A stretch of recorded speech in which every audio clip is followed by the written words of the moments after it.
Here we go. Camera set. We always started from the idea of John is Hal's replacement. Hal does not want to be replaced. And what is the push and pull of that relationship? This is my job. And as long as I'm alive, that ain't changing. The death of Hal Jordan is probably the most controversial idea that we had. When I first read this script, I was kind of shocked. It just took me aback. I was like, oh, that's gonna be a good show. It's a powerful moment, and it's a moment of severity. Even knowing it doesn't prepare you for it, particularly because Kyle and I have formed such a close friendship. There is the scene, and then it's compounded by the friendship we actually have. So it was very emotional. We were telling a story over 2 different time periods about the relationship of these 2 men to each other, but also to this ring and to this job. Tell me how you got it. The ring. Well, I got it the old-fashioned way. I sure as hell didn't interview for it. Oh, well, shit, maybe you should have.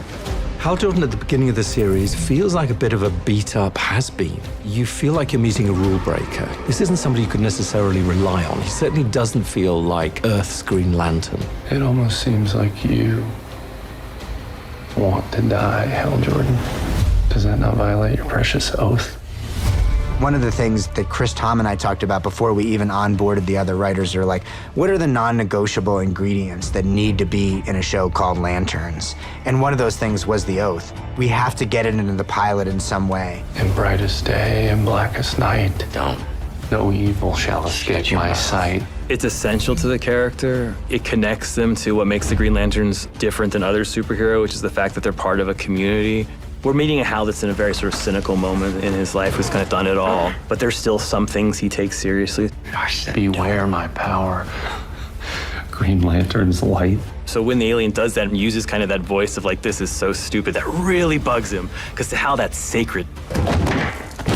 There's something about Hal Jordan. He's very human, but there's a reason the ring came to him, and he does the best he can. The only problem is,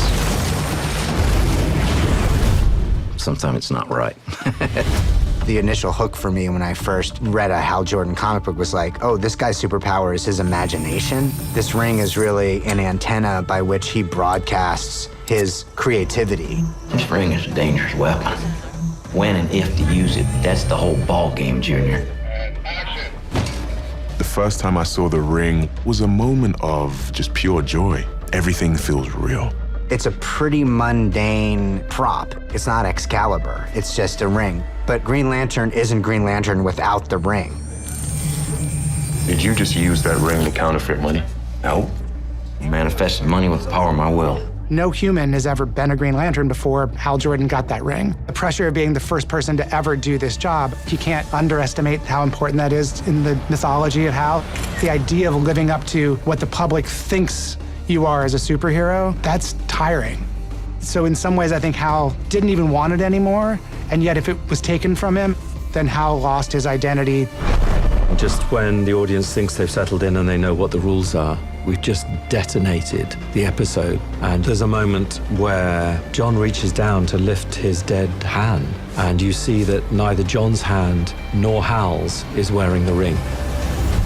So who is Green Lantern now? Or at least, who has taken the ring?